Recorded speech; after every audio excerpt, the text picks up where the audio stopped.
Nanay po, uminom ka ng tsaa. Pagkatapos ng mga liwa ang asawa ko, dumating ang kabit sa bahay. At inakala pa niya akong ang kanyang magiging biyenan.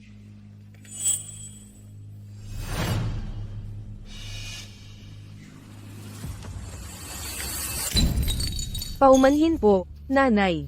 Paumanhin po. Nanay, tingnan niyo po ang kasal namin ni Ming Yuan. Huwag kang mag-alala. Handa na ako. Titiyakin kong kayo ng aking asawa ay magkakaroon ng isang malaking kasal. Asawa ko, sa business trip na ito, 1 linggo akong mawawala. Mamimiss mo ako, di ba? Nagsikap ka, mahal ko. Asawa ko. Dahil sa pagtitiwala mo sa akin, ang ganito kalaking kumpanya ay ipinagkatiwala mo sa akin. Nararapat lang na magsikap ako. Sige na, hihintayin kita sa bahay pagbalik mo. Mahal, magandang umaga. Ito ang bahay ko. Anong ginagawa mo dito?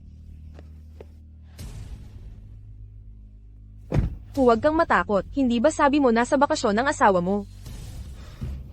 Mahal, kailan ka ba talaga makikipagdiborsyo sa asawa mo? Huwag kang magmadali. Nasabi ko na sa nanay ko ang tungkol sa'yo. Simula nang malaman niyang buntis ka, sabik na siyang makipagdiborsyo ako at pakasalan ka. Totoo ba? Bobo, hawak ko pa lang ang kumpanya ni Lin Wei at gusto mo na akong makipagdiborsyo. Huwag mo nang isipin yan, naman totoo nga. Magaling. Sige nga, dapat ko bang bisitahin muna ang ating nanay? Ay, huwag muna. Huwag ka munang magsabi hanggat hindi ako nakakabalik. HMPH, sinasabi ko lang, bakit ka nagpapanik? Ang babaeng ito nahangal. Iniisip niya ba talaga na ang pamilyang Few ay isang mayamang pamilya? Ayaw mong pumunta ako, pero pupunta ako. Nasa labas naman ang asawa mo. Binibini, si Fuming Yuan ay talagang walang hiya. Sa mga taong ito, tapat ka sa kanya, at ipinagkatiwala mo pa ang buong kumpanya, sa kanya ang pamamahala. Ngunit siya, ay nagdala pa ng kabit sa bahay. Songyi, tulungan mo akong alamin ang pagkatao ng babaeng ito. Gusto ko ang lahat ng impormasyon niya. Opo, magpapadala ako agad ng tao para imbestigahan. Binibini. Huwag kang mag-alala. Hindi ko talaga sila papayagang makatakas.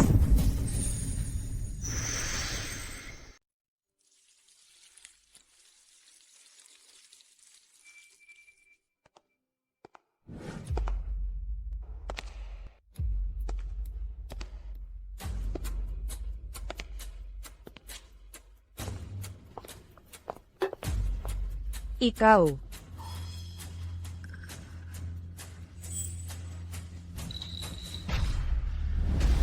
Siya. Naglakas loob ba ang babaeng ito na pumunta dito? Magandang araw po. Kayo po si nanay ni Fuming Yuan. Tama. Hindi ko akalain na bata pa pala si tita. Anong nangyayari? Akala niya ako si nanay ni Fuming Yuan. Hindi ito. Sino ka? Magandang araw po, tita. Ako si Jiang Yuking.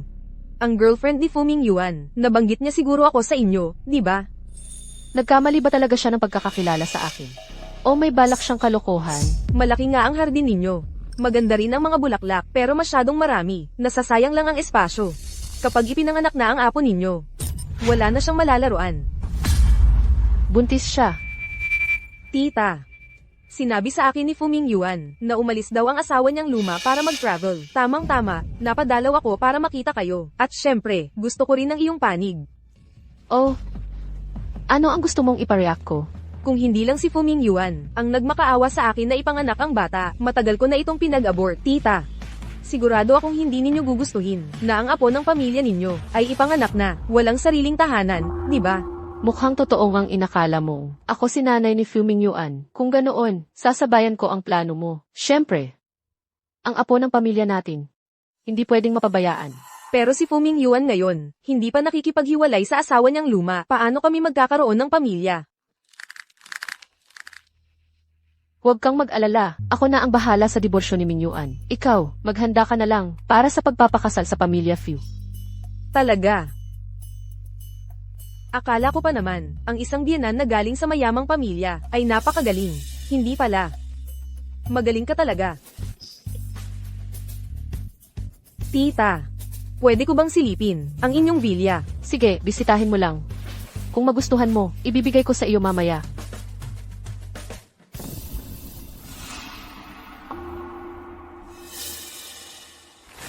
Miss, si Fuming Yuan, hinayaan niyang puntahan siya ng babaeng ito. Bakit ikaw? Huwag mo munang ipakita ang tunay kong pagkatao. Samahan mo akong mag-arte sa palabas na ito.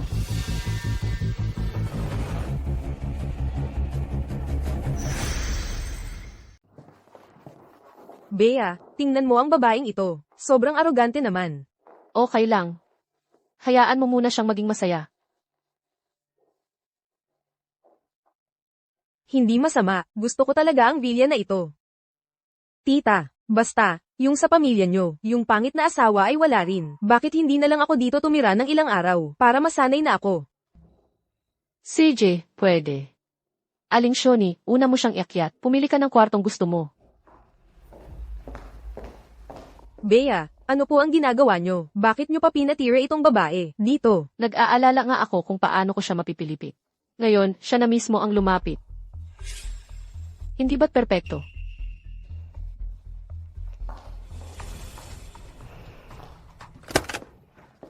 Ito na siguro yung kay Fuming Yuan, kwarto ng pangit na asawa. Sakto, dito na ako titira. Hindi pwede. Anong hindi pwede? Linawin mo muna. Ako ang magiging reyna ng tahanang ito. Isa ka lang kasambahay. Kung saan ko gusto tumira, hindi na ikaw ang magdidikta.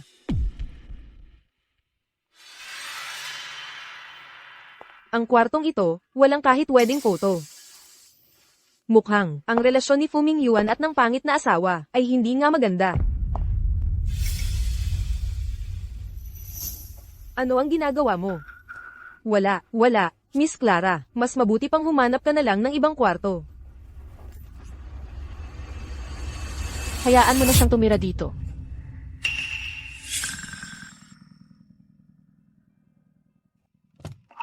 Tama si Clara. Siya ang magiging reyna ng tahanang ito. Dagdag pa, buntis siya ngayon. Ibigay mo sa kanya ang master bedroom. Nararapat lang. Magpadala ka agad ng tao para linisin ang kwarto. Opo. Tita, kayo lang talaga ang mabuti sa akin. Tawag mo pa rin akong tita. Hindi na ba dapat magbago ang tawag mo? Mama. Ayan, mabuti kong manugang.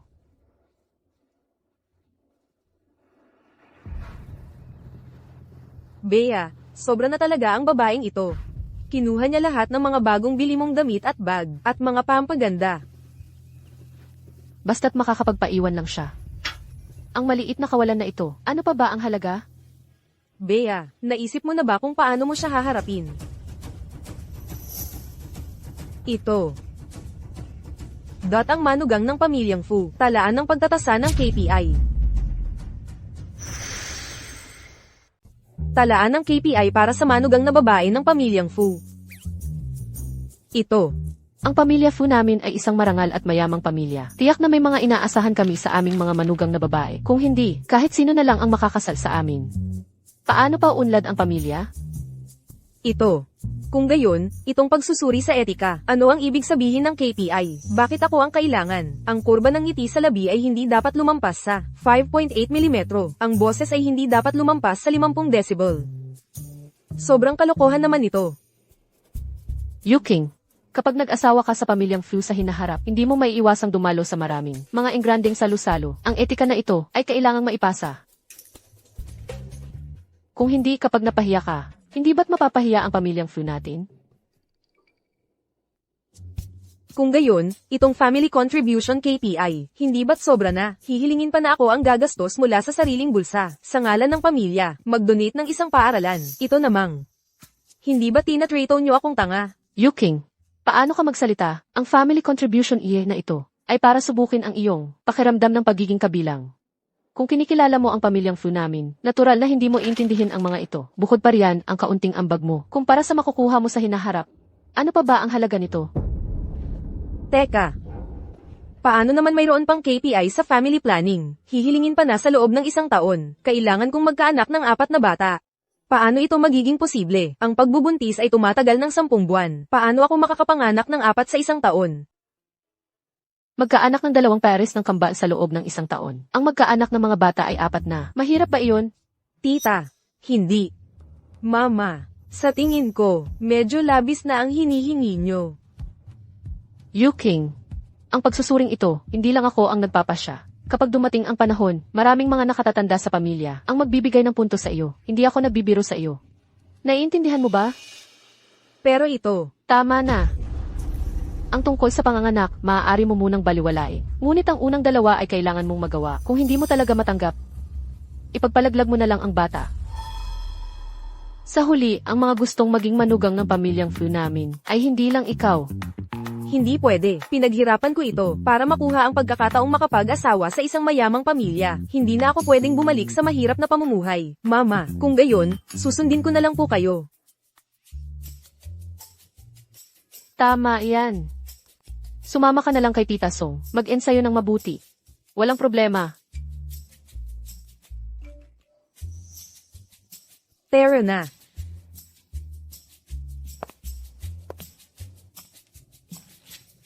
Ang hangal na babaeng ito, madali pa lang siyang malinlang.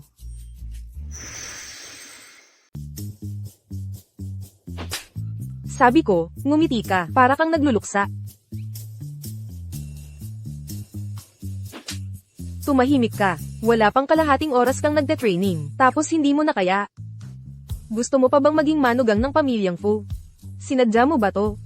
Sinusunod ko lang ang utos, para sanayin ka sa tamang asal. Ano, hindi mo man lang matiis ang kaunting hirap na to? Ikaw.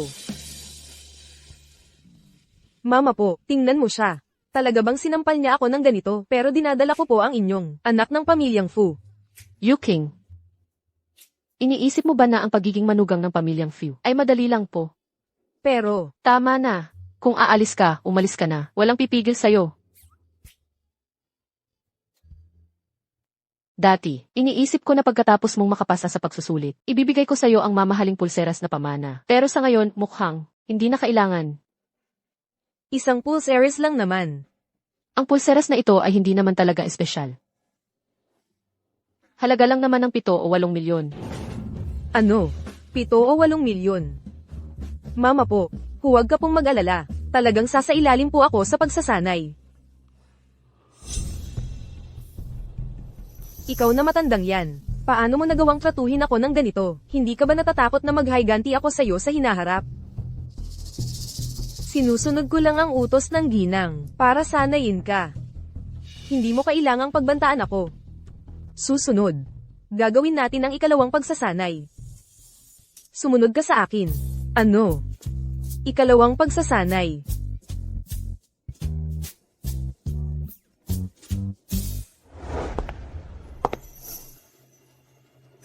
Tita Song po, bakit mo po ako dinala dito? Nakakatakot naman dito. Lumuhad ka. Sa harap ng mga ancestral tablets ng pamilyang Fu, yumuko ka ng 3 beses. Ang bahaging ito ay para sanayin ka sa tamang pagluhod at pagyukod. Taon-taon, ang pamilyang Fu ay pumupunta rito para magbigay pugay sa mga ninuno kapag naging manugang ka na ng pamilyang Fu. Hindi ka rin maaaring mawala. Nabaliw ka na ba? Sinasadya mo bang pahirapan ako? Ayaw mong lumuhad, no? Sige, agad akong magre-report sa ginang. Luluhod ako. Hindi po ba pwede na lumuhad na lang ako?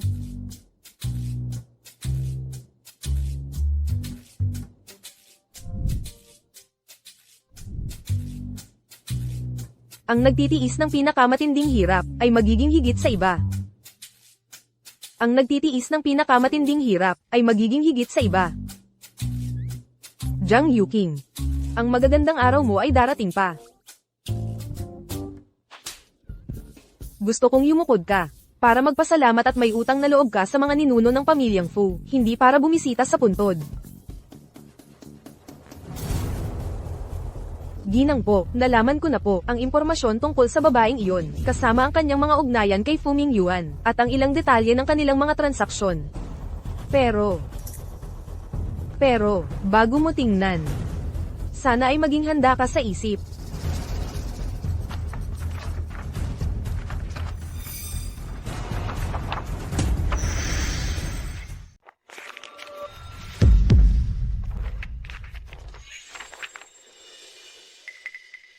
Fu Mingyuan. Nasa babaeng ito pa, gumastos ng 4 hanggang 5 milyon. Gamit ang pera ko para sa kabit niya.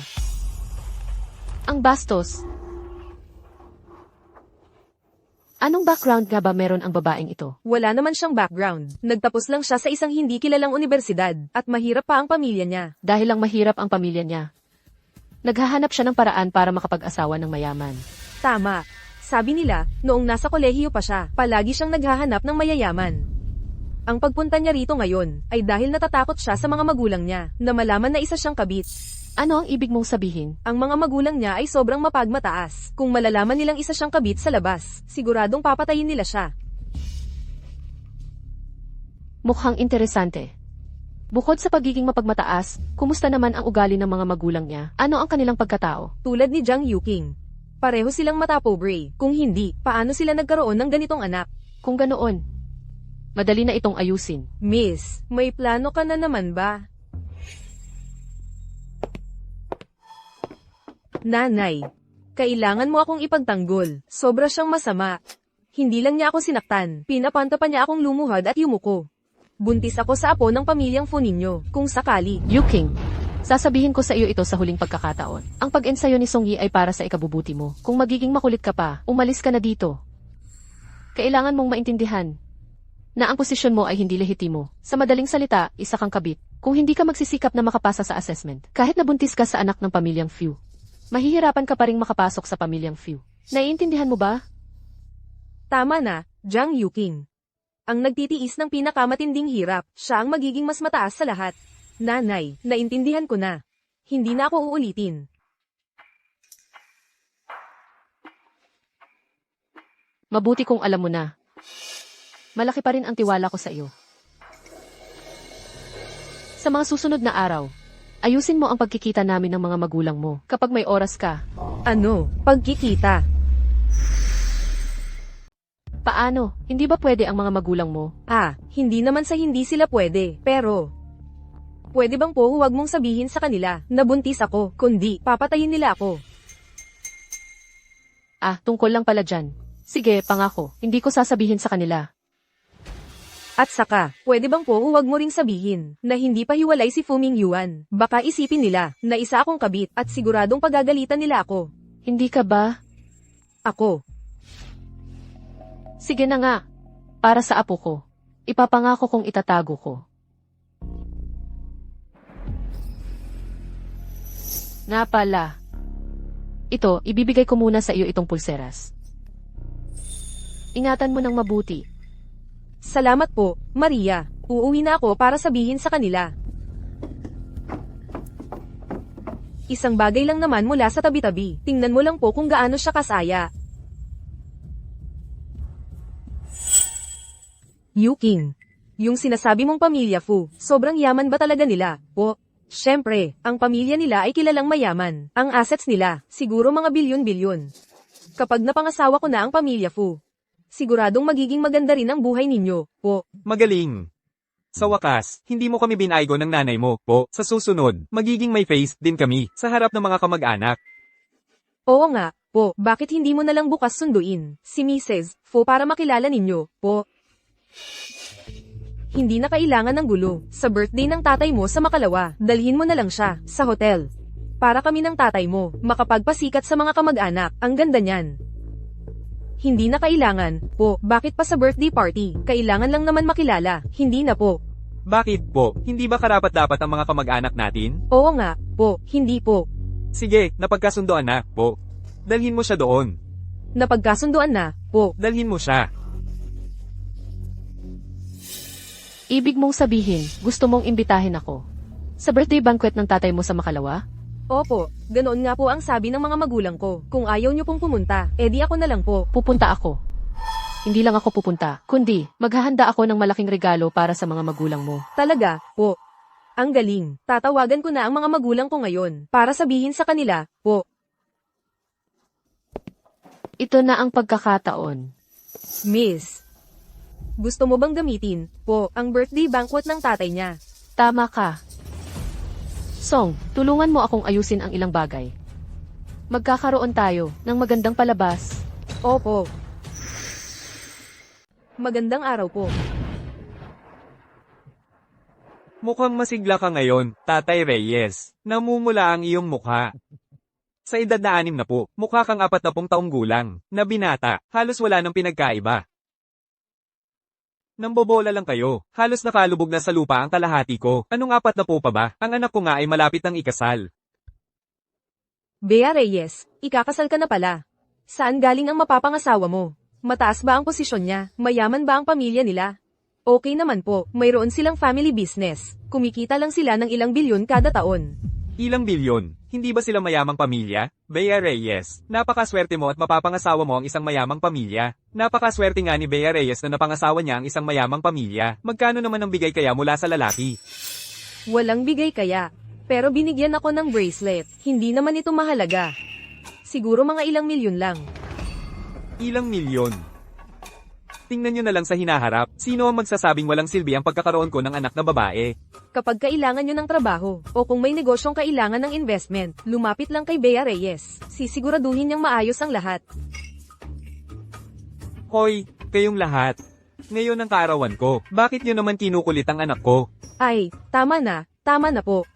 Kung talagang may kailangan ng inyong pamilya, pagbalik ng asawa ko, aayusin ko na para sa inyong lahat. Ang ating Bea Reyes. Talagang tumupad sa kasabihan. Kung hindi magkakakilala, hindi magkakasundo. Tingnan mo ang mga mukha nila. Tingnan mo ang mga mukha nila. Kung gaano sila kasaya ngayon, ganoon din sila katawa-tawa mamaya. Hintayin nyo lang, nagsimula na ang palabas. Naayos na lahat, ha? Tingnan nyo, si Bea Reyes talaga ay mabait ang puso. Nang yumaman siya, hindi niya nakalimutan ng ating mga kamag-anak, isasama niya tayo sa pagyaman.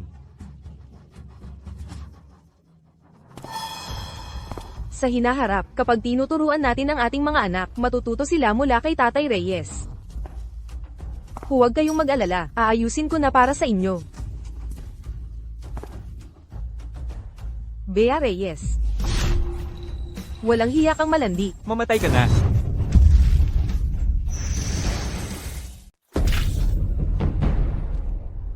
Sino ka? Anong ibinuhos mo sa anak ko? Ikaw ang tatay niya, di ba? Sakto, kailangan kong tanungin ka, bilang tatay. Inakit ng anak mo ang asawa ng best friend ko. Naging kabit siya kahit alam niyang may asawa na. Paano mo siya pinalaki? Buong pamilya niyo. Walang hiya ba kayo? Tatay, hindi po. Hindi po. Totoo ba ang sinasabi nila? Hindi nga, akala ko pa naman nag-asawa siya ng mayaman. Yun pala, kabit lang pala. Manahimik kayong lahat. Hindi pa malinaw ang sitwasyon. Anong pinagchichismisan nyo? Ano pa ang kailangang linawin? Ang anak mo ay isang, walang hiya. Syempre hindi niya aaminin. Nagsisinungaling ka. Hindi nga kita kilala. Hindi kilala, si Fuming Yuan. Paano mo siya nakilala? Ano ba talaga ang nangyayari? Sabihin mo. Tatay, hindi po. Tatay, maniwala ka sa akin. Sige, hindi ka pa aamin, no? Sige, hahampasin kita hanggang umamin ka ngayon. Tita Song, magaling umarte ang babaeng nahanap mo. Maayos ang pagkakaayos ni Miss. Ang palabas na ito ay mahirap para sa kanya. Miss, papasok na ba tayo ngayon? Huwag muna. Hayaan nating mas lalong mag-alab ang apoy na ito.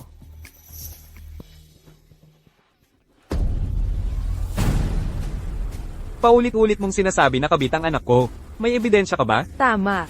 Gusto mo ng ebidensya, no? Meron talaga ako. Tingnan nyo ng mabuti. Ang anak mo ay buntis sa anak ng ibang lalaki. Hindi pa ba sapat yan?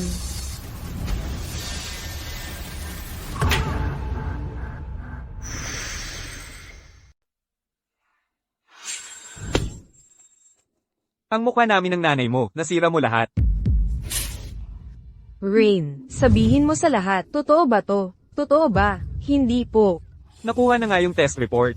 Tapos ayaw mo pa rin aminin? Hindi ko maintindihan. Dati naman, si Rain, mahinahon siya. Bakit naging kabit siya? Kanina lang, ang yabang ng pamilya nila. Akala mo naman nakapag-asawa ng mayaman. Yun pala. Siya. Siniraan niya ako. Yung test report, peke lang talaga. Ma, Hindi sila naniniwala sa akin. Nanay, paniwalaan mo ako. Jiang Yuking, makinig ka. Umalis ka na kay Fuming Yuan. Ipa-abort mo yung anak mo. Kung hindi, ipapa-expose kita sa reporters. Papahiyain ko buong pamilya mo. Hindi kayo makakakita ng mukha ng tao. Ikaw.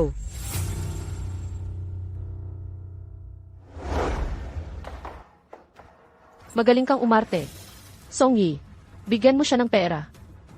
Tandaan mo, tayong tatlo lang ang makakaalam nito. Naiintindihan mo. Salamat, Miss Lin.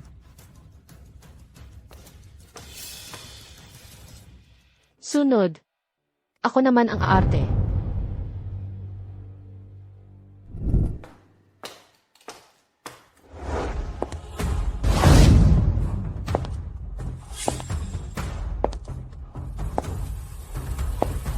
Ikaw. Ang mukha namin ng nanay mo nitong mga taon. Nasira mo lahat. Nasira lahat. Pa. Ako. Oo. Ang nanay ni Fuming Yuan, pwede niyang patunayan. Tatawagan ko siya. Papatunayan niya. Sige. Tawagan mo. Tawagan mo ngayon. Kung hindi mo mapatunayan, papatayin kita. Walang hiya ka. Tama. Ang kabit, dapat lang talaga.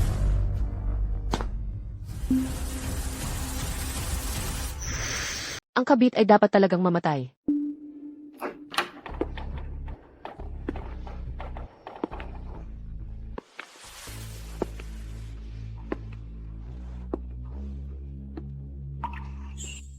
Nanay.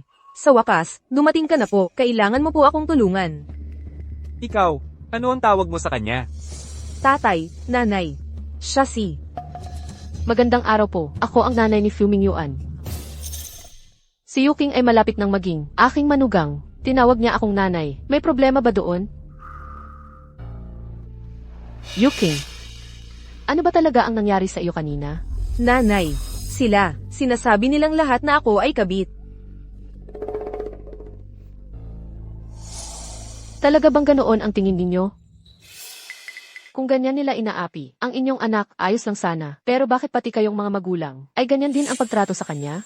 Siya ay nabuntis ng hindi kasal, gumawa ng ganyang kahihiyan, at hinabol pa sa bahay. Napahiya sa harap ng lahat, ang mukha ko at ang nanay niya ay sinira niya. Kung ikaw ang nasa posisyon ko, tatanggapin mo ba ang ganyang anak? Oo, kaya ko. Hindi ba't pinayagan ko siyang maging manugang ng pamilya Fu? Ikaw. Teka po, hintay. Alam niyo namang ang anak ko ay Kerida. Nasama sa kasal ng anak niyo. Tapos kayo, bilang ina, tinanggap niyo lang yan ng walang pagsisisi? Siyempre naman po, matatanggap ko yan ng maluwag. Kahit pakerida siya, dinadala niya ang anak ng pamilya namin. Hindi tulad ng asawa niyang luma, hindi pa makabuo ng lalaki. Kayo po. Gusto nyo lang gamitin si Yuking bilang kasangkapan sa pagpaparami ng pamilya nyo, di ba? Ang makapanganak po para sa pamilya namin.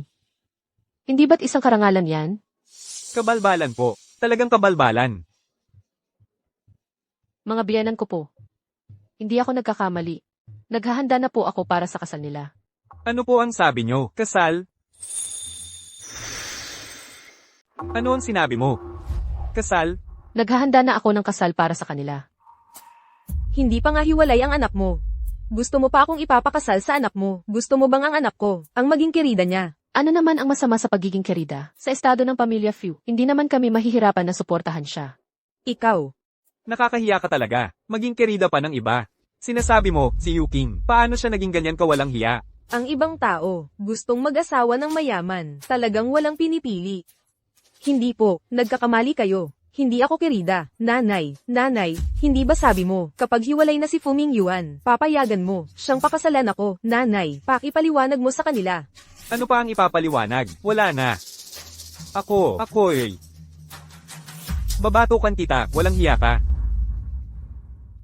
Tama yan. Karapat-dapat lang. Tatay, bakit hindi mo na lang ako paniwalaan? Mama, nakikiusap ako sa inyo. Tulungan niyo po akong ipaliwanag sa kanya. Nakikiusap talaga ako sa inyo. Maria, ano pa ang ipapaliwanag mo sa kanila? Hindi ka maiintindihan ng mga magulang mo. Lumayas ka ngayon din. Ayokong makita ka pa ulit. Tatay, makinig ka sa akin. Hay nako, ano pa ang sasabihin mo? Umalis ka na lang agad. Huwag mo nang pagagalitin pa ang tatay mo. Sige na, umalis ka na. First time ko rin na makita kayong mga magulang na ganito. CJ, hindi niyo pinapahalagahan ang anak niyo. Ako ang magpapahalaga sa kanya. Maria, tara na. Sa aming pamilya Santos. Mas mabuti pa doon kaysa dito. Ano? Ayaw mo? Sige, ikaw. Pag-isipan mong mabuti. Tatay. Mama. Paumanhin po. Tapos na ang magandang palabas na ito. Ang susunod naman ay dapat nang maparusahan si Amy Santos.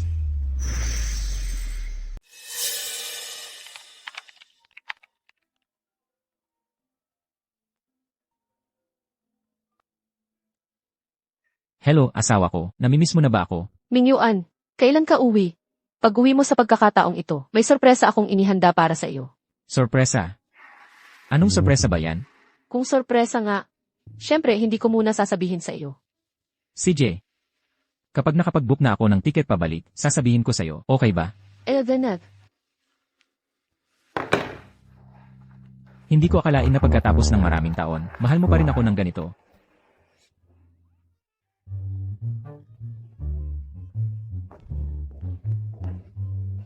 huwag kang mag-alala.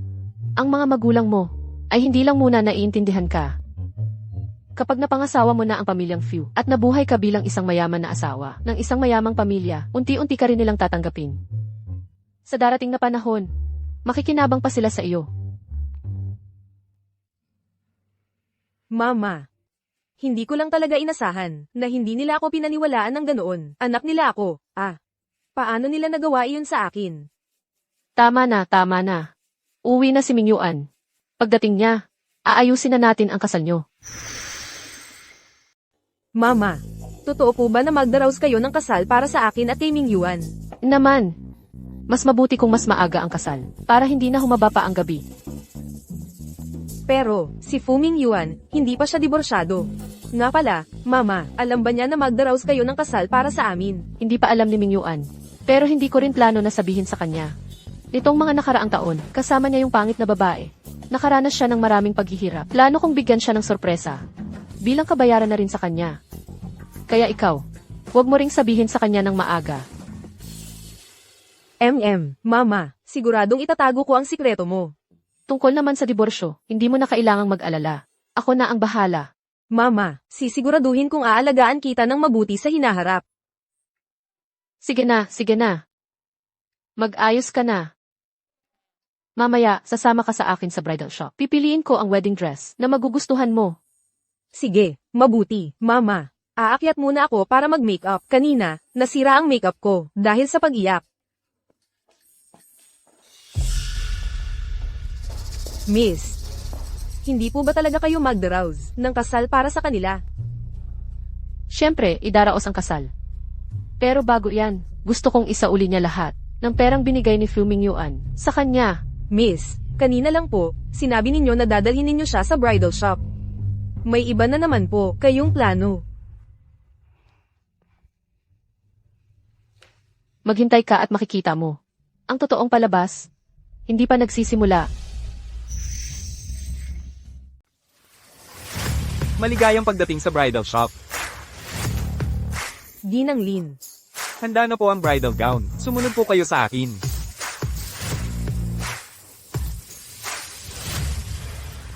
Ipapaliwanag ko sa inyo ang mga disenyo dito sa aming shop. Nga pala, ito na po siguro ang ating nobya.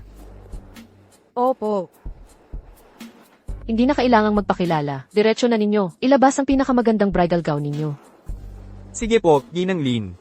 Ito pong set na ito ay mula sa aming tindahan, ang pinakabagong modelo. Gawa ito ng isang nangungunang designer mula sa Italy. Ang presyo nito ay 4 na milyong piso. Ano? 4 na milyon.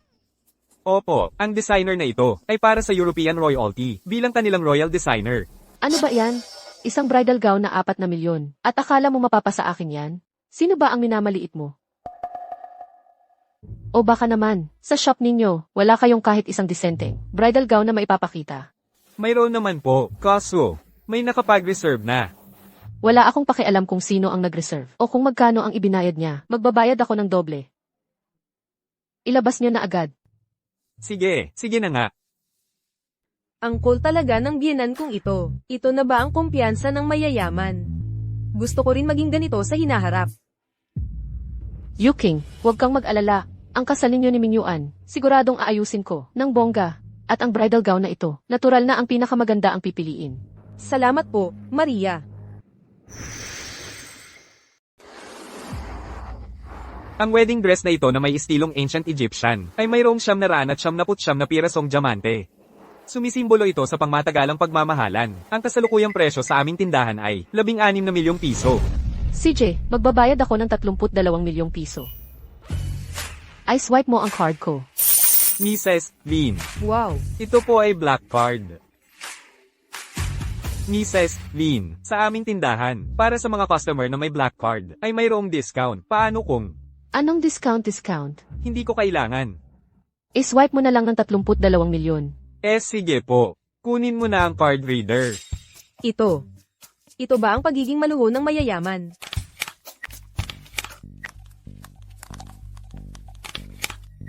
Paumanhin po, Mrs. Lin. Hindi po magamit ang card ninyo. Ano ang sinasabi mo? Hindi magamit?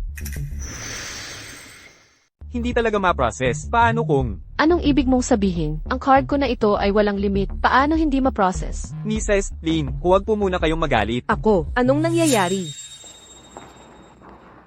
Paumanhin po, Mrs. Lin. Ako po ang manager dito. Sabihin niyo na lang po sa akin kung ano ang problema. Ang empleyado niyo na ito ay nagsabing hindi ma-process ang black card ko. Pero itong card na ito ay nagamit ko lang noong isang araw para sa 10 milyong piso. Bumili ako ng 2 tindahan. Bakit sa shop niyo hindi ma-process? Ano ba talagang nangyayari sa inyo? Kailangan niyo akong bigyan ng paliwanag ngayon. Mrs. Lin, pakihintay lang po muna. Hindi ba sinabi kaninang umaga sa meeting, ang Swiss Bank, para sa mga black card clients nila, ay nagme-maintenance. Nag-suspend sila ng card transactions for 1 week. Bakit hindi mo ipinaliwanag ng maayos sa mga kliyente? Papasensya na po. Mrs. Lin, paano kung gumamit tayo ng ibang card? Ito lang ang card na binigay sa akin ng anak ko. Ang card na walang limit. Wala na akong iba. At saka, itong card na ito ay nagagamit ko sa ibang lugar. Bakit naman? Sa shop nyo hindi ma-process. Sobrang hindi mapagkakatiwalaan ang shop nyo. Bahala na. Kukunin ko na lang ang wedding dress. Babayaran ko na lang ito pagbalik ko. Paumanhin po, Mrs. Lin. Ang wedding dress na ito ay naka-reserve na po sa iba. Kung hindi nyo po ma-process ngayon, baka gusto nyong pumili ng iba. Anong ibig mong sabihin? Sinasabi mo bang hindi bagay ang manugang ko sa magandang wedding gown na to? Miss Lin, nagkakamali ka. Siya ang manugang ko. Sa pamilyang Few, kailangan niyang isuot ang pinakamaganda at ang pinakamaganda lang. Ngayon, kahit ano pa mangyari, kukunin ko ang gown na to. Huwag mong subukang gamitin ang basura mong to. Para paalisin ako. Miss Lin, please understand. Ako. Hindi ko maintindihan. Nagbigay na ako ng doble ng presyo, tapos ang dami mo pang sinasabi. Sinasabi ko sa iyo, bilisan mo na ang pag-impact ng gown. Kung hindi, maniwala ka, ipapasara ko ang shop mo. Miss Lin, please don't make it difficult for me. I really can't decide. Fine, call your boss. Hindi ako maniniwala. Ang pamilya Few, ngayon, hindi makakabili ng isang wedding gown mula sa shop nyo. Hindi ko akalain na para sa isang wedding gown ko, gagawin niya to. Kung ganun. I charge mo sa akin. Bie, paano ko magagamit ang card mo? Ibalik mo na yan. Mama, pareho lang naman kung card ko gamitin, di ba? Magkakapamilya naman tayo. Ako naman ang magsusuot nito. Sige na nga, pero huwag kang mag-alala. Yung pera, kapag bumalik si Mingyuan, sasabihin ko sa kanya na isauli agad sa'yo. Ay, hindi. Naku, Ang galing. Parang kumita agad tayo ng 4 na milyong piso. Buti na lang hindi ako nag-atubili kanina. Miss Bea, halika po kayo. Dadalhin ko po kayo para magbayad. Opo. Miss Sofia, ang galing talaga ng diskarte mo. Nagawa mong palabasin ang babaeng yun. Nakusang loob na maglabas ng 4 na milyong piso. huwag mong maliitin ang determinasyon ng isang babaeng gustong makapag-asawa sa mayamang pamilya. Ang pera ni Fuming Yuan, napalabas mo agad ang kalahati. So, ano na ang susunod? Ito pa lang yan. Miss Sofia, may plano ka na naman ba? Miss Bea, Maligayang bagong kasal sa iyo. ihahatid ko na po kayo. Sige po. Dito po kayo. Magaling, bibigyan kita ng dagdag sahod. Salamat po, Ma'am Sofia. Ay, hindi po, Miss Sofia.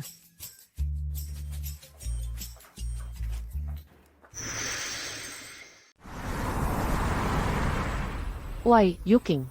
Ang hotel na inbook ko para sa kasal ninyo ngayong ay ang Hotel Imperial. Ano? Hotel Imperial. Nako, yan ang sa amin dito. Pinakabonggang hotel. Sabi nila, ang isang kasal doon ay nagkakahalaga ng milyon-milyon. Milyon-milyon?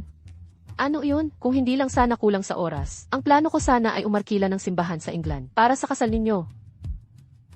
Mama, ang bait niyo po talaga. Bobong babae, madali kang mapaniwala. Tingnan natin mamaya kung kaya mo pa ring tumawa.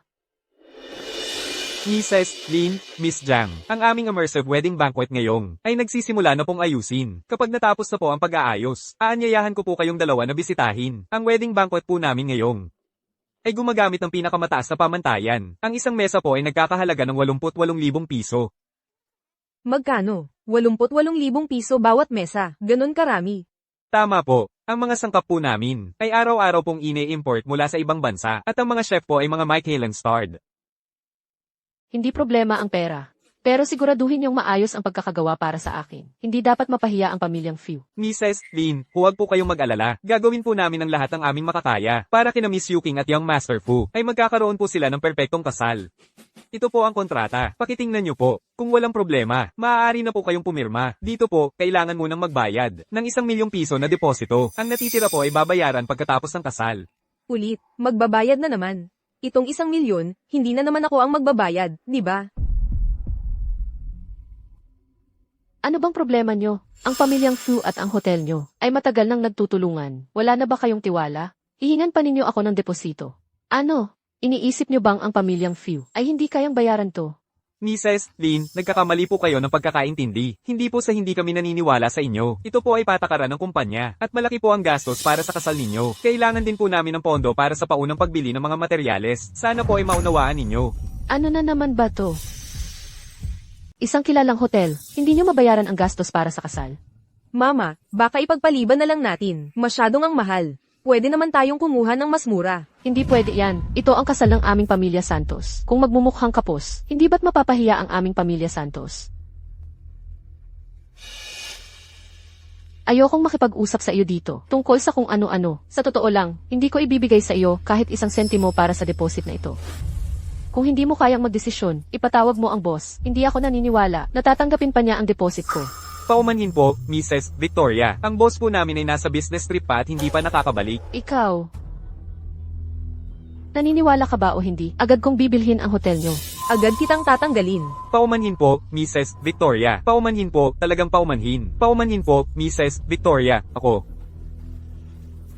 Bahala na. Sige na. Ako na ang magbabayad.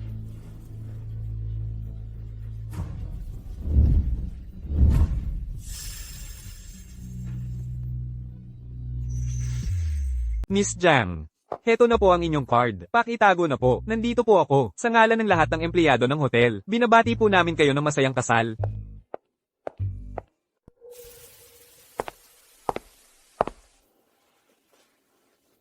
Magaling ang pagganap mo. Ayusin mo ang paghahanda ng kasal para sa akin. Tandaan mo ang mga bilin ko. Miss Lin, huwag po kayong mag-alala. Gagawin ko po ang sinabi ninyo. Hindi po ako magkakamali. 5 milyon. Nalaglag na lang basta-basta ang 5 milyon ko. Tingnan ko nga, magkano pa ang natitira. Pinaghirapan ko talagang kumuha ng pera, kay Fuming Yuan. 500,000 na lang ang natitira. Bahala na, bahala na. Kung hindi mo isasakripisyo ang anak, hindi mo mahuhuli ang lobo. Kapag nakasal na ako kay Fuming Yuan, ano na lang ang 5 milyong iyon?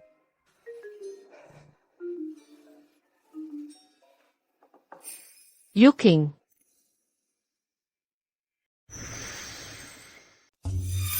Sakto ang dating mo. Mamaya, samahan mo ako sa isang party. Mga kaibigan ko iyan sa circle ko. Kilalanin mo muna sila para makilala ka nila.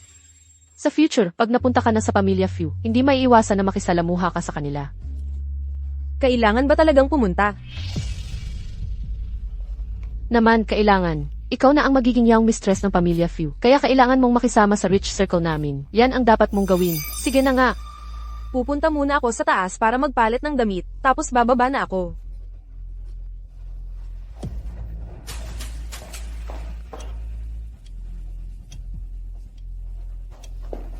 Miss Lin, may bago ka na namang plano. Hindi ba't may 500,000 pa siya? Siyempre, kailangan niya yan ibalik. Pero sa pagkakataong ito, hindi mo na kailangang sumama sa akin. Sige po, Miss Lin. Hihintayin ko na lang po kayo sa bahay.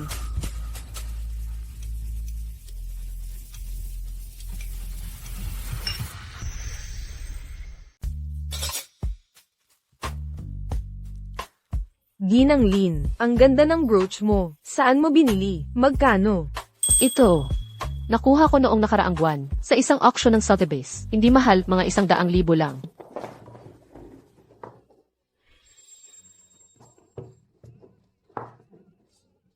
Sophia, ano ang ginagawa mo? Paano hindi mo mahawakan ng maayos ang champagne glass? Buti na lang, lahat ng naririto ngayon ay mga kakilala ko. Kung ito ay isang formal na okasyon, ang iyong kamakailang bastos na kilos ay sapat na para ikahiya ang buong pamilya Fu natin.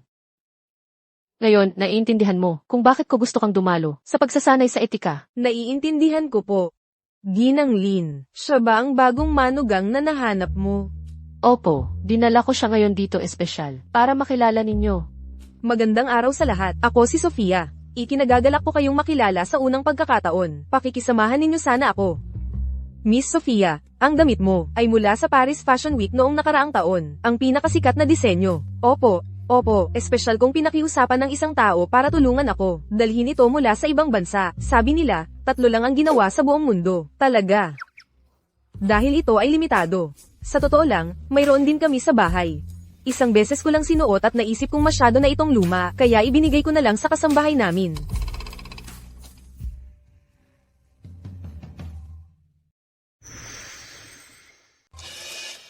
Sofia, ano ang ginagawa mo dati? Sa internet, paano't walang makitang impormasyon tungkol sa iyo? Anong impormasyon? Hindi maaari. Wala ka bang sariling Wikipedia page? Tingnan mo siya. Siya ang sa Chopin International Piano Competitions. Pinakabatang hurado. Noong nakaraang buwan, nagtour pa siya sa Vienna Golden Hall.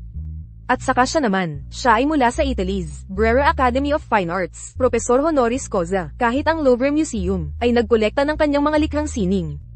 Tungkol naman sa akin, ako ay isa lamang tagapakinig sa Cambridge University's Trinity College of Law. Bahagya akong humawak ng ilang kaso sa International Arbitration Court.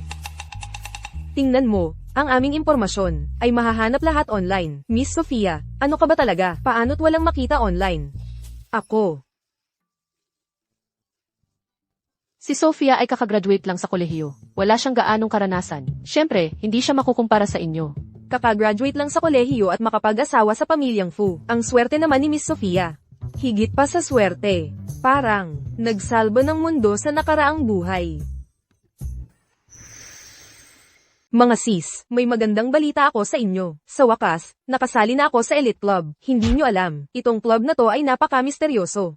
Sabi nila, ang mga miyembro dito ay tunay na mayayaman at makapangyarihan. Naghirap ako ng husto para makuha lang itong slot. Hindi mo sinabi agad. Ang may-ari ng club na yan ay kaklase ko noong high school. Bayaran mo lang. Bakit kailangan pa ng ganitong problema? Talaga. Kaya mo bang ayusin para sa akin ngayon? Ano bang hindi ko kayang ayusin? Ang membership fee ay 500,000 piso. Ay transfer mo sa akin ngayon. Bibigyan kita ng membership agad. That's great. Bilisan mo at ayusin mo para sa akin. Sa totoo lang, matagal ko nang gustong sumali sa club na ito. Nag-aalala lang ako kung paano. Heto na ang pera. Ay transfer ko sa'yo. Tingnan mo. Sige, mamaya, sasabihin ko sa kaklase ko. Mrs. Lin, gusto mo rin bang sumali? Ako. Noong nakaraang 2 taon, miyembro na ako nila.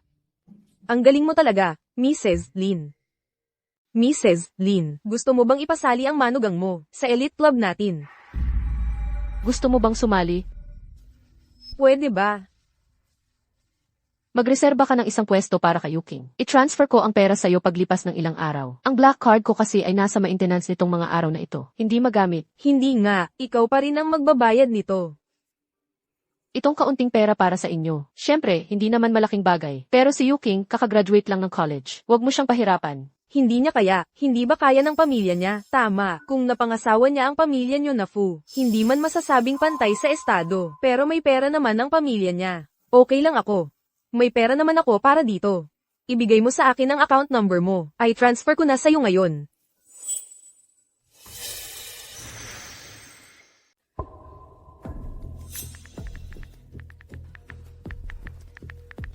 Lumingon na ako, tingnan mo. Ginang Lin, mukhang minamaliit ko pala ang iyong manugang. Huwag po kayong mag-alala, Miss Jiang. Ang 500,000 piso na ginastos mo ngayon, sa hinaharap, sisiguraduhin kong 10 beses, 100 beses mo pang kikaitan. Sige na. Tara na, Yuking. Miss Jiang. Kapag natapos na ang kasal ninyo ni Young Master Fu, dadalhin po kita sa club, MMHMM.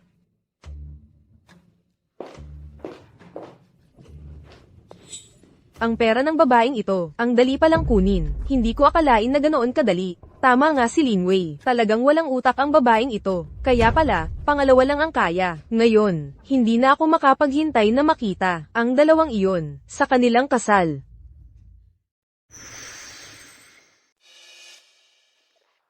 Miss, ang plano mo ay napakaganda. Ngayon, kawawa talaga siya. Kapag nailabas na ang 4 na milyong piso, wala na siyang pera. Kasalanan niya yan. At saka, hindi naman talaga sa kanya ang pera. Talagang deserve niya yan.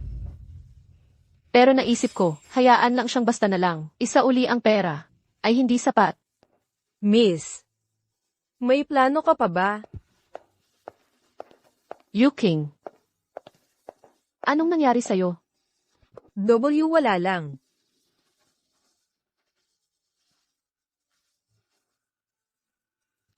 Sakto. Noong mga nakaraang araw, nakatanggap ako ng tawag mula sa isang charity organization. Sabi nila may isang lugar sa kabundukan na nangangailangan ng pagtatayo ng isang Hope Primary School at gusto nilang mag-donate ang pamilya Fu. Sakto, ibibigay ko sa iyo ang pagkakataong ito. Anong ibig mong sabihin? Para matupad mo ang mga inaasahan sa isang biyena ng pamilyang Fu. Pero huwag kang mag-alala, hindi mahal ang pagtatayo ng Hope Primary School na ito. Kailangan lang ng 8 milyong piso. Pero ikaw ang kailangang maglabas ng pera. Mag-isip ka ng paraan. Ano? Ako pa ang magbabayad? Ano po? Hihingan mo pa ako ng pera? Paano? Pinaghirapan ko ang pwestong ito para sa'yo. Tapos hindi ka pa rin masaya? Ay, hindi po, nanay. Hindi ganoon. So ang ibig mong sabihin, hindi mo mailalabas ang 1 milyong piso ngayon? Nanay ko po, sa totoo lang, hindi naman ako nakapag-ipon ng marami nitong mga nakaraang taon. Dagdag pa nitong mga nakaraang araw. Ang dami ko pang nagastos. Talagang hindi ko na kaya ang ganito kalaking halaga. Gusto mo po bang hintayin na lang natin si Fu Mingyuan pagbalik niya, tapos ipaubaya ko sa kanya? Hindi pwede yan. Si Mingyuan ay miyembro ng pamilya namin. Bukod pa riyan, kailangang matapos ang assessment na ito bago ang kasal. Kung hihintayin mo siyang dumating, matutuloy pa ba ang kasal? Pero ako po, talagang hindi ko na kaya. Yuking, anak. Hindi naman kita pinahihirapan. Naiintindihan ko ang sitwasyon mo. Kung kaya ko lang tumulong, tutulong ako. Pero sa pagkakataong ito, kailangan mong umasa sa sarili mo. Mag-isip ka pa po ng paraan. Mahigit 5 milyong piso na po ang nagastos natin noon, tapos ngayon 1 milyon pa. Kailan ba ito matatapos?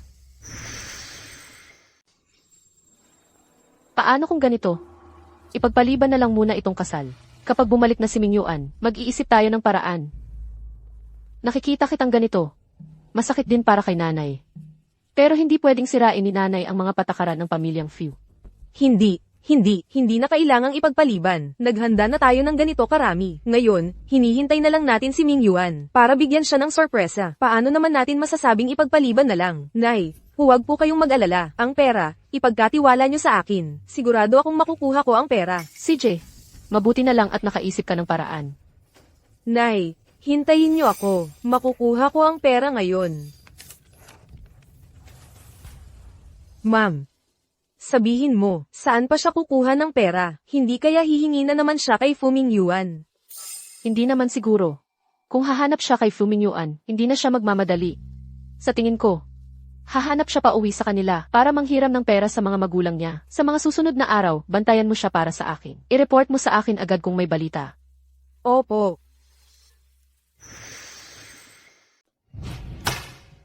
Anong mukha pa ang dala mo para bumalik? Nang hihingi ka pa ng 1 milyong piso sa nanay mo? Kahit ipamigay ko pa itong 1 milyong piso sa mga aso, hindi ko ibibigay sa'yo, anak na walang galang. Pa, hindi naman sa hindi ako magbabayad. Bakit ka ganyan kaseryoso? Yuking, Ano na bang nangyayari? Hindi ba't sabi mo mayaman ang pamilyang Fu? Bakit ngayon nag-iisip ka ng paraan para makakuha ng pera sa iyo? Hindi ka ba naloko ng iba? Paano mangyayari yun? Nakatira ako sa kanila araw-araw. Nakatira sila sa villa, sakay sa mga mamahaling sasakyan araw-araw. Bumibili ng milyon-milyon pag lumalabas. May mga kasambahay pa silang naglilingkod sa kanila. Paano nila ako maloloko? Bakit kailangan pa na ikaw ang magbigay ng 1,000,000? Ay, Maria, hindi ko maipaliwanag sa inyo agad. Ibigay niyo muna sa akin ang pera. Sigurado akong maibabalik ko sa inyo. Kung hindi, ang kasal ko kay Ming Yuan ay talagang maatraso na. May mukha ka pa para banggitin ng kasal? Gusto mo talagang maging kerida ng iba? Pa, nasabi ko na sa inyo, hindi ako kerida. Pagbalik ni Ming Yuan, hihiwalay na siya sa dati niyang asawa. Paano ako nagiging kerida? Ma, alam kong galit kayo sa akin, pero isipin niyo naman, basta makasal ako sa pamilyang Fu. Sa hinaharap, magiging young mistress ako ng pamilyang Fu. Sa hinaharap, kaya ko kayong bigyan ng magandang buhay.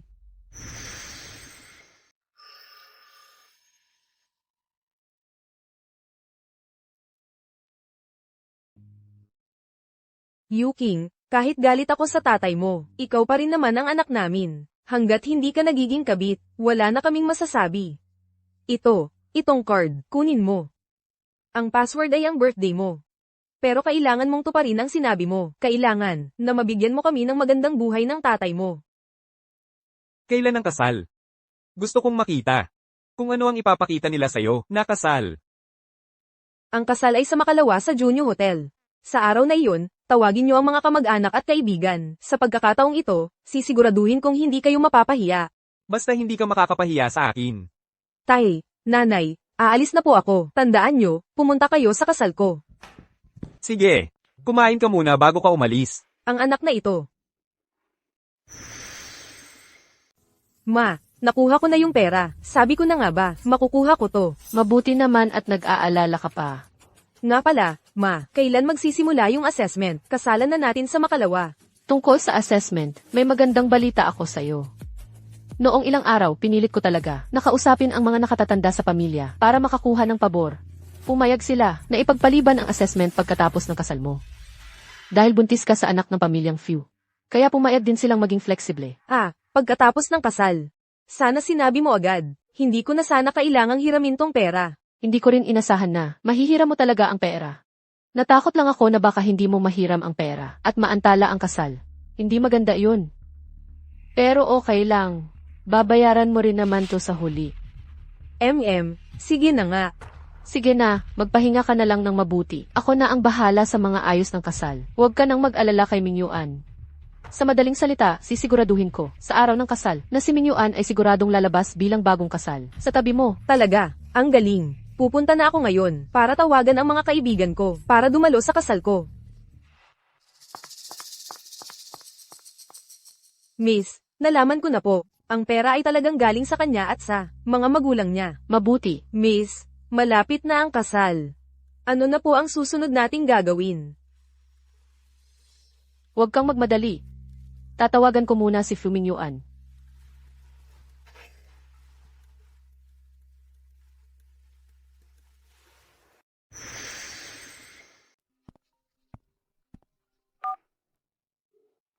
Hello po, asawa ko. Nag-book na po ako ng tiket para sa umaga ng Makalawa. Sige po. Pagdating mo po sa airport, magpapadala ako ng susundo sa iyo. Nga pala, alam mo po ba kung anong araw sa Makalawa? Siyempre naman, ito ang ika-negatibo 10 anibersaryo ng ating pagkikita. Naghanda na rin po ako ng regalo para sa'yo. Talaga? Kung gayon, medyo inaabangan ko na. Naghanda rin ako ng isang sorpresa para sa iyo. Asawa ko, ano po ba talaga ang sorpresa? Bakit napaka-misteryoso? Malalaman mo po pagbalik mo. Sige po. Mukhang hindi ko na po makakasama si Yuking.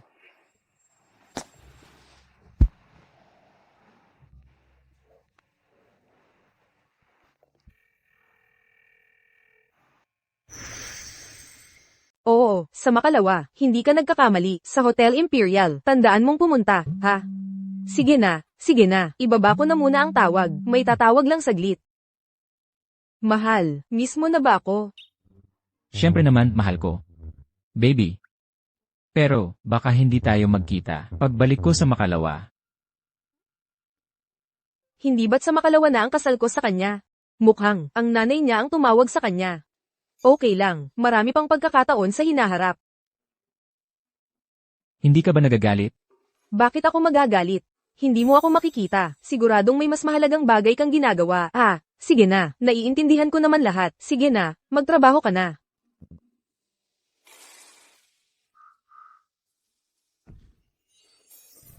Ikakasal na ako sa pamilya Fu. Magiging young lady of the house na ako. Pasok po kayo. Mag-enjoy kayo ngayon. Mga biyenan. Sa wakas, dumating na kayo. Nag-aalala pa ako na baka hindi nyo papuntahan ang kasal ng sarili nyong anak para makisaya. Paano naman, ang pagpapakasal ng sariling anak? Ay, ang ganda naman. Ito ang pinakabonggang kasal na nakita ko. Ang pagkakaset up nito, siguradong malaki ang nagastos, di ba? Mga ilang milyon lang naman, hindi naman marami. Basta't masaya ang mga biyenan, okay na.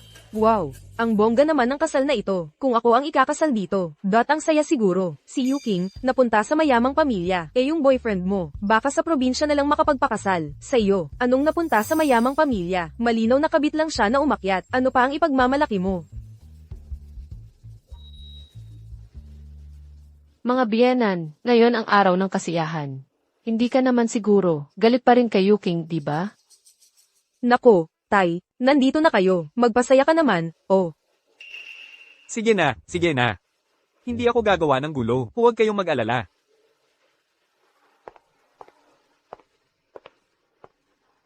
Yuking, ang swerte mo naman. Nasa ganito kang kayang lugar, para sa kasal. Hindi ko alam, kung kailan ang pagkakataon ko. Huwag mo nang isipin yan. Si Yuking kasi. Nag-asawa na ng mayaman. May kakayahan ka ba para dyan? Sige na, mag-enjoy tayong lahat ngayon. Ay oo nga pala, Yuking, bakit? Hindi ko nakikita ang groom.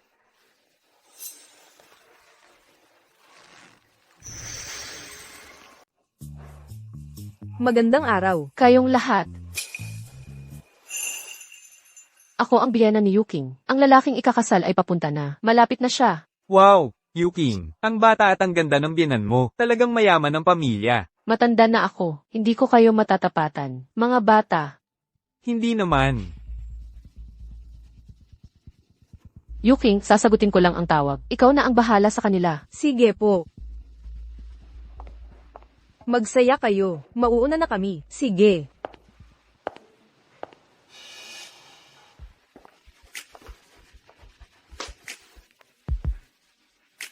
Ma'am, si Fuming Yuan ay nakababa na ng eroplano.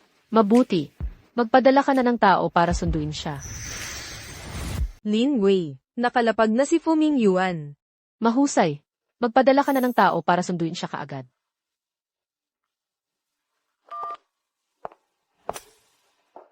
Nay, ang mga kamag-anak namin dito sa pamilya, at ang mga kaibigan ko ay dumating na. Bakit hindi pa natin nakikita ang mga taga-Fu family na dumarating?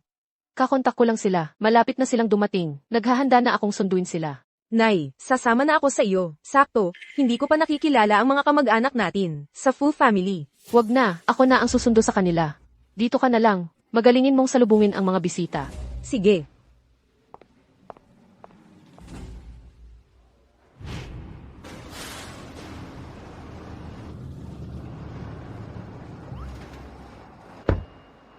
Fuming Yuan, ako ang driver na inayos si Miss Lin para sunduin ka.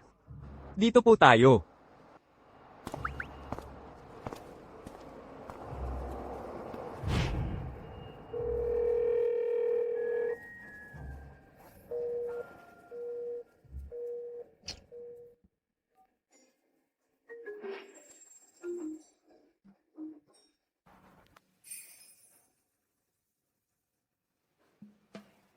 Hello po. Ang user na tinatawagan mo ay pansamantalang hindi maabot. Pakisubukang muli mamaya. Anong sitwasyon? Pareho silang hindi sumasagot. Saan tayo pupunta? Sabi ni Miss Lin, una, dadalhin ka para magpa-makeup, magpalit ng damit, tapos pupunta tayo sa Grand Hyatt Hotel. Magpa-makeup at magpalit ng damit. Grand Hyatt Hotel. Gusto niya kayang magdaos ng isang pagdiriwang ng ika-10 anibersaryo. Ang mga magulang ni Fuming Yuan at ang mga kamag-anak nila, nandito na ba silang lahat? Opo, malapit na sila sa hotel. Mahusay. Susunod. Magsisimula na ang tunay na palabas. Yuking, mukhang nagkamali kami ng pagkakaintindi sa'yo noon. Ha ha ha, simula ngayon, kami ng tatay mo, makikinabang na kami sa'yo, mabubuhay na kami ng maayos. Mom, huwag kang mag-alala, pagkalipas ng ilang panahon, diretso ko kayong dadalhin ng tatay mo, para tumira sa malaking vilya. Talaga. Kami ng tatay mo, makakatira na sa malaking vilya. Ha ha ha. Ano bang maganda sa malaking vilya? Mahirap pa naman maglinis doon. Hay, ano bang alam mo, kung titira na tayo sa malaking vilya? Hindi ba tayo pwedeng kumuha ng mga yaya? Yuking. Noong araw na yon, medyo padalos-dalos si Papa. Humihingi ng tawad si Papa sa'yo. Ha ha ha. Pero, masaya talaga si Papa ngayon. Talagang pinagmalaki ka ni Papa. Siyempre, ang paggawa ni Papa nito ay para sa future mo, para maging maayos ang buhay mo, di ba? Ha ha ha ha ha.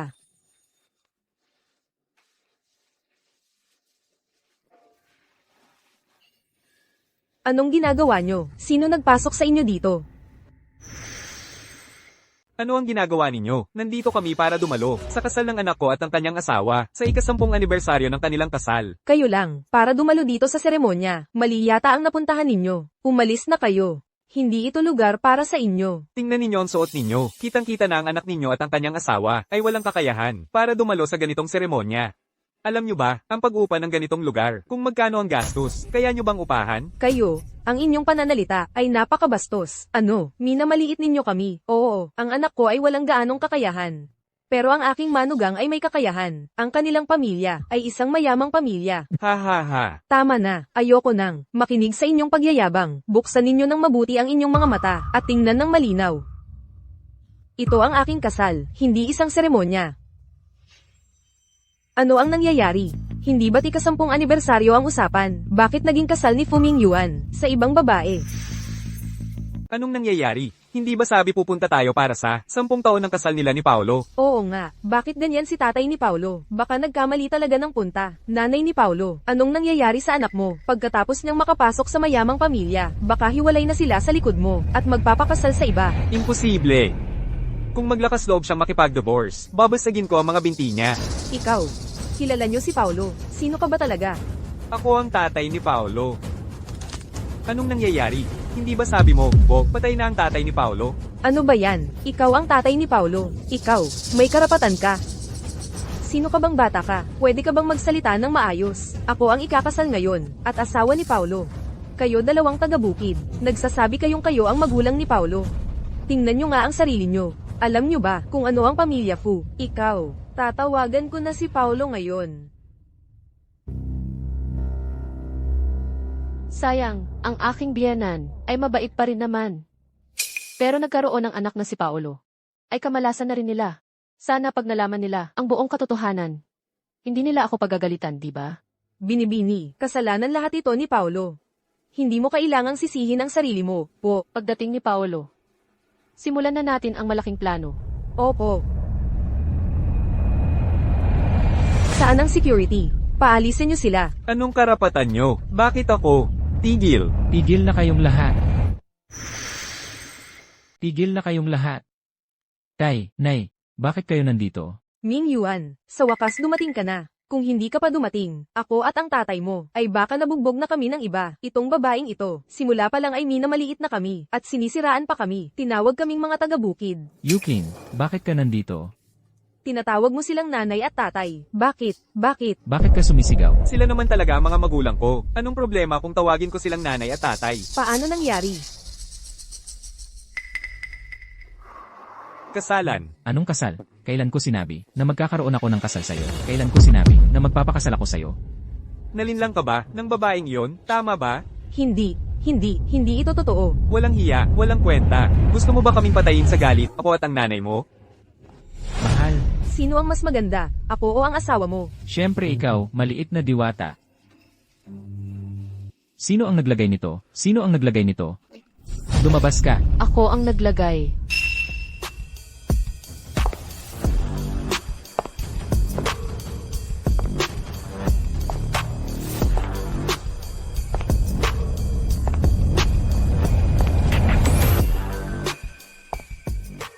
Nay.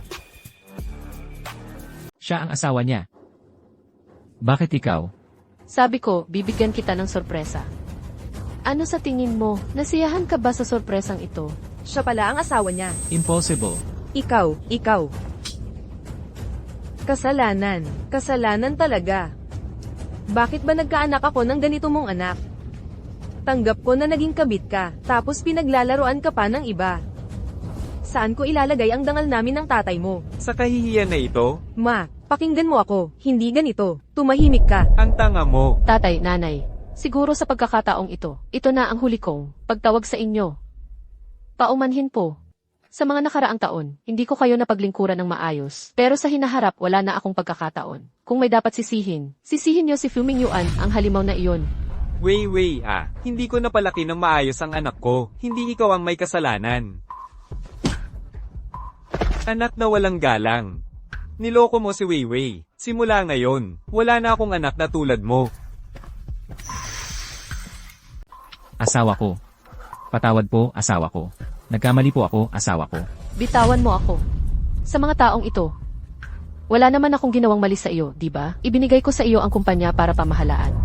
Lahat ng ari-arian sa bahay ay ibinigay ko sa iyo. Pero ikaw, ginagamit mo pala ang pera ko para mag-alaga ng babae sa labas. Masaya ba? Patawad po, nagkamali po ako. Maaari mo po ba akong bigyan ng isang pagkakataon? At ikaw naman, una sa lahat, kailangan kitang pasalamatan. Kung hindi ka lumapit, at napagkamalan mo akong nanay ni Fuming Yuan, paano ko pa? Kayong dalawa ang mapipigilan?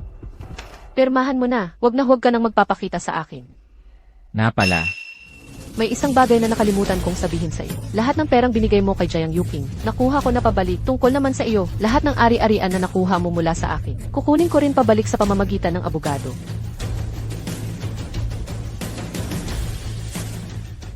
Simula ngayon, mamuhay ka po ng maayos kasama siya. Nais ko po kayong maging masaya at magtagal bilang pamilya na tatlo.